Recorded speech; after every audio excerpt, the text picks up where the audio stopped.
obviously, we wanted to win. We came here with big dreams and hopes, and but at the same time, I told the guys all I cared about was playing with courage, and courage means, because the first two times you guys saw it.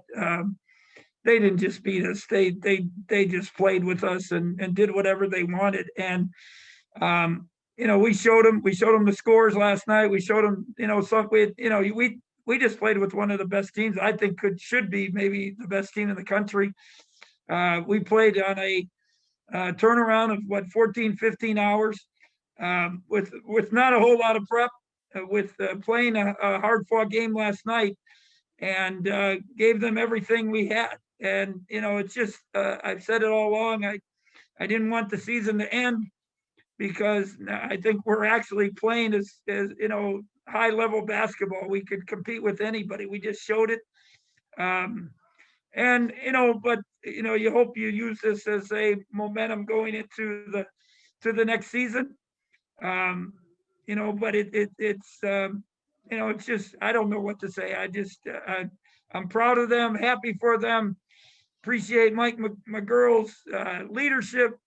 Appreciate that the group stayed together. They believed us, and they got better. Somebody told us that from, I don't know which date it was, February 10th, February something, from that date on, we have the third best defensive efficiency, not in the Big 12, but in the country.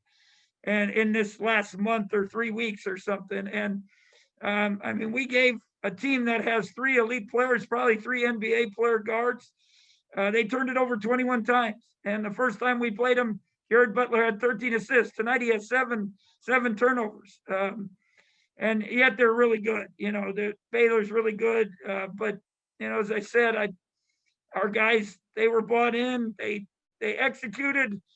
We got it inside. Davion, we probably, you always hope we were maybe a little better passing team. We had some foul trouble. Could have made a little bit of a difference in the game, probably, I thought. But, and then we didn't, when we turned them over, we did not always take advantage. Our points off of turnovers should have been more. And especially we had, I don't know how many layups we missed. I just, two or three come to mind right away that, if we get one of those to fall, maybe the game's different. But proud of them. The two freshmen, Davion, Nigel, we said use it as motivation, not getting picked on any of those teams, not getting any recognition. I think they made a nice statement the last 2 days. Dejuan, I just told him this morning, he had a tough task to play one of the toughest players in the country in Vital. And I said, you're going to have to match his energy. And I thought Dejuan did that, and gave, with that, how hard he played, he gave us a chance. But, I'm proud of him, but obviously disappointed that it's ending, and disappointing that maybe we could have had a little bit of a miracle here and found a way to win and done something really, really special, but it didn't happen.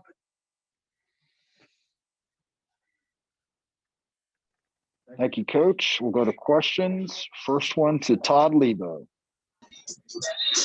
Hey, Coach. I just wonder, now that the year is over, what sort of a toll has this entire year taken on you professionally and as a coach, going through all the protocols and the losing, and how much excitement do you have now after the way you guys finished the year to get back at it? Well, there's no doubt. I think you talk to any coach in the country, and I talk to a lot of guys.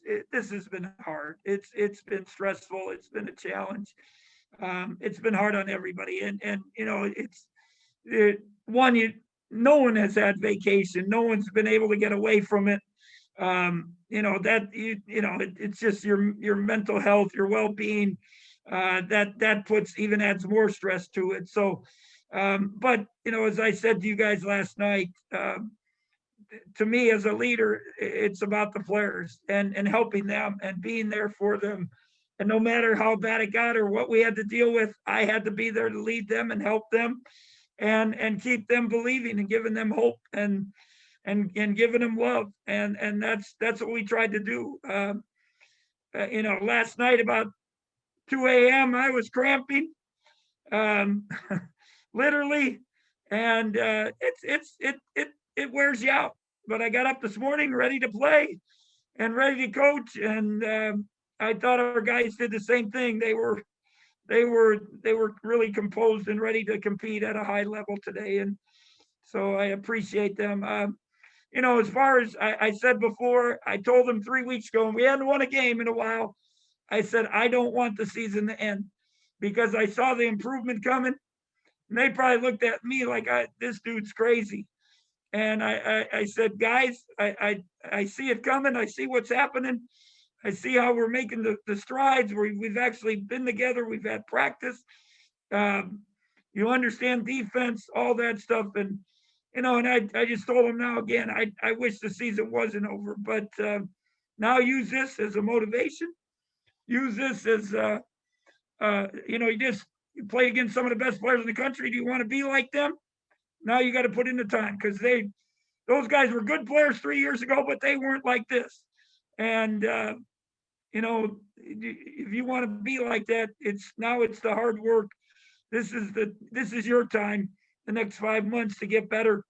And I gave them a dream and vision for next year, where I expect them to be. Hopefully, they want to be there.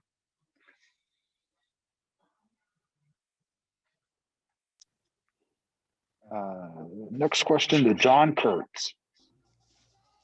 Hey, Bruce, the play at the end of the game with Nigel where he throws the ball up trying to get a foul, just what was your perspective on that? Did you think? Well, I thought it was a loose ball and they kind of bumped him. And I think, I guess hindsight, he probably come down with it, get knocked over, and we get 2 free throws. But I think he thought, I'm going to just act like I'm shooting because it was a tussle for the jump ball. And obviously they didn't make any call at that point. And so it's, I'm not sure, it obviously we're close, but, there were several plays like that. And obviously the foul trouble really hurt us as far as, but our guys hung in there every time. I thought, gosh, we got foul trouble. We got mixed units. We got Rudy Williams, got to give him a lot of credit because a few weeks ago, he was struggling and the whole thing had taken a toll. And for him to come this weekend and play his butt off, I'm happy for him and proud of him. The foul trouble definitely, probably made a difference, I guess, in the game more than anything. You just mentioned there a second ago the stress of the season and how arduous really this has been at times.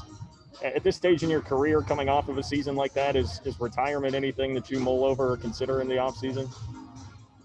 It's funny. My daughter asked me this the other day. She said, Dad, are you retiring? And I said, no, why? And she said, I don't know who it is, some dude on social media said I was retiring. And I asked his name, and I never even heard of the guy, to be honest. And she deals with social media all the time because she's in advertising. And she said he was verified or checked. I don't know what the heck that means, but I guess he must have a lot of people following him. So I don't know if he knows something that I don't know. I'm not sure, but I think I don't know. I love coaching. I love practice. I love being around the guys. I love their development. I think we've improved as much as any team in the country. I think but we were so low. I guess we better have improved. But I love coaching. I love being around players. So I'm looking forward to next year. I can't wait. We'll give them a couple weeks off, and hopefully we get back at it. Thanks, Bruce. I appreciate it. Yep. Next question to Tim Fitzgerald. Hey, Coach, did you feel like in parts of that second half, you were just hanging on for dear life? One foul call, one turnover just kind of seemed to tilt the balance.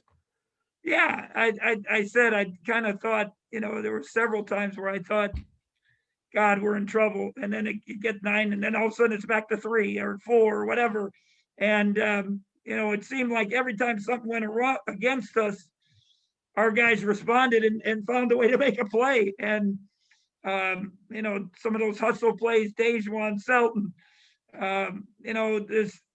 and I thought we guarded pretty well, even though they shot 50%, but you turn them over 21 times. Those three guards are really good. It can make shots and plays and play off of each other pretty well. So, but, I just kept hoping, wishing, praying, hey, we're going to hang in there. And then all of a sudden, maybe something special is going to happen and we're going to find a way to win. But it didn't happen. So, the credit to them, we pushed them and they found a way to get us. We had two freshmen today combined for 36 points on 12 of 20 shooting. It's just vital to keep this group together, isn't it? Yeah, it is. I mean, I talked about, Davion, I texted him after he didn't get any recognition. I thought Nigel really should have got recognition, even though Davion, I thought is he was as consistent as any guy and played against some of the best big guys in the league and handled himself well. And Davion said, "Coach, it's fine. We have a lot of of time to prove things at K-State. We know how hard we've worked. We know what we've been through." And the kid has an unbelievable heart for, I was talking to Tom Gilbert about it last night after everything. The kid's amazing from where he's come and what he has in his life, his big heart and how he cares and how much he's improved. I mean, he's done unbelievable. And then Nigel to go, he's been through some stuff, but he's hung in there and I knew he was a good player.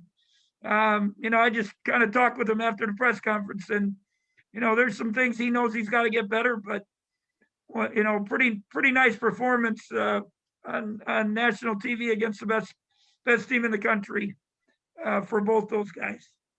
Thank you, Coach. Next question to Ryan Black. Hey, Bruce, you've already been asked a few questions about him, but just kind of given the quality of the opponent and the circumstances, was Davion's performance one of the best you've seen by a true freshman, like they given the quality of the opponent? Yeah, I mean, yeah, it's impressive. It's for them and even Selton guys is, I told Selton last night, you look at his stat line and he had, I don't know, I think it was 9 points, 5 rebounds or 7 rebounds, something like that, some assists. And he was 7 on the play hard, which is high for his year. If he doesn't miss the dunk and he doesn't miss he's got a dead layup and he's got 3 free throws. Now he's like, people are talking about him for, being one of the best players. And then his defense on some of these elite guards lately it's changed our team. I mean, and we've told them that, so all 3 of those guys have, they've made a lot of strides. They understand what it's about. But Davion was good and Nigel was good and Selton obviously would like him to be a little better, but he's still, he's still done some things as a freshman that, I don't know if I want to guard Davion Mitchell or Jared Butler or Reeves or Nimhard or any of those guys. And he stepped up and done an unbelievable job. Bruce, I know there's so many areas you could look at and say, well, if we'd just done this better, maybe this would have been the difference. But I mean, you notice that they committed 21 turnovers, and then you guys only got the 17 points off. Yeah, I said that. Yeah, I said that earlier. Probably and it's been a problem all year. Just finishing in transition, making good decisions, making the right play. That's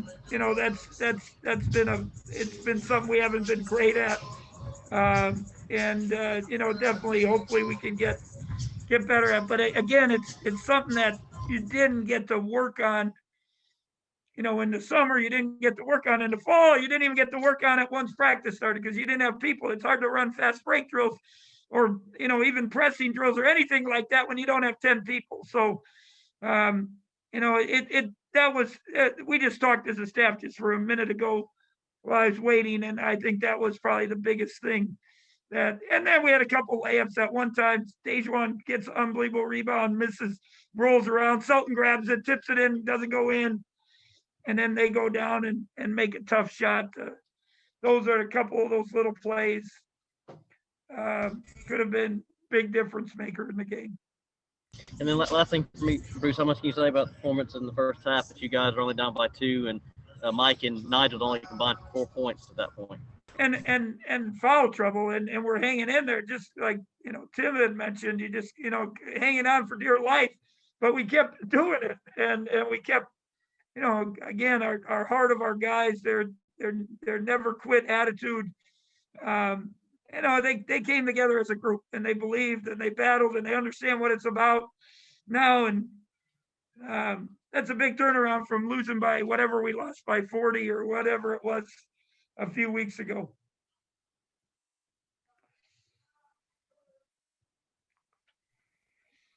Next question to Kellis Robinette.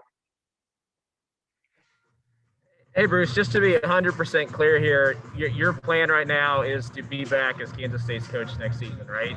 Yeah, I don't know anything different. I don't know why I wouldn't, but I love K-State. I love coaching. I think obviously, we haven't won as many games the last 2 years as you always hope, but it's been a long time since they had won championships. And, to me, somebody, a homeless guy yesterday when I was walking around the hotel, he said, "Hey, Coach Weber, the difference between Kansas and Kansas State, Kansas reloads and you got to rebuild."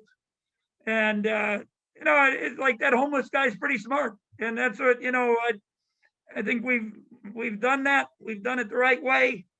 And I think we have a great nucleus. Hopefully this group is, wants to stay together, and this gave them a lot of hope and drive and motivation, and we can continue moving forward. So I don't know, I don't know who started the rumor or how it started, but I don't know the dude's name on social media, but obviously somebody must have said something to somebody. So maybe you started, Kels. I don't know. I did not start it. I promise. Oh, okay. I did not. Like I said, just wanted to 100% get that out of the way. But looking ahead to next season, what would you say you guys either need to add or develop to take that next step and be quite a bit better? Well, the development is so important, and I've talked about them, to them about this. I've used Baylor as the example. How far Jalen Butler's come, how far Teague has come, how far Mitchell's come. Though, and it's, we didn't have a spring, we didn't have a summer, didn't have limited fall. And now, now you're going to have that chance. Each guy's got some things they got to work on. That development is so important. And then obviously, if we get other scholarships or something happens, we need to, get somebody that, I love who's the guys we have coming in, but we might need something, another guy or two just to see.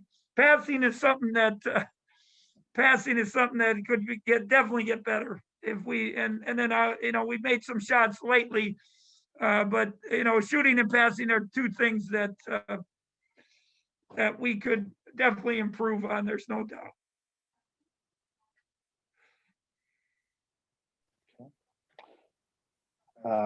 Let's do one last question to Grant Flanders. Hey, Coach, so we know you're coming back next year. Is your guy Mike McGraw coming back with you? Well, that's, after, and I've talked to him all along, and I just, I know he has big dreams and goals. And I know today wasn't, I thought yesterday his game was his balance and his pace and so good. And, tonight a little hectic, but, I hope he does. He wants to, I think he wants to, but he wanted to get the season done before he made the decision. I think he has a chance to take a nice big step. And, that's I know his goal is, we've talked about it, to be, being a high level player. And he's got himself where he's competing with top kids in our league who are the top players in the country. And now can he take another step? So I hope so. But until he tells me, I'm definitely coming back. I know he's talked to our guys about different majors and getting a master's and some of that stuff. So I guess that's a positive sign right now that he's thinking about it. And then obviously, there's still some time before guys can decide what's going on. But how big is the last stretch of the season, just to keep the guys together and make sure that you bring that core back next year? Well, there's no doubt it's huge. I mean, it's I think Tim mentioned it a few weeks ago. It's it's part of college basketball. It's the part I feel sad about. I don't know if kids think it's gonna help them in the long run to keep moving. Work on yourself, and going to a new place is not going to always change it, but it's going to be part of college basketball. And it's important. Every coach in the country is going to go through this every year. And, we've been through the stress of COVID and all we've had to deal with. And now every year we're going to have to figure that out. But again, use Baylor as an example. Those guys, a couple of them redshirted, transfer redshirts, use that time to get better, mature, get tougher. And now they're special players. So hopefully our guys have that same thought process and motivation, and we can all hang together. Thank you, Coach, and solid, nice end of the season. Thank you. Yes, it was. I'm really happy and proud of the guys.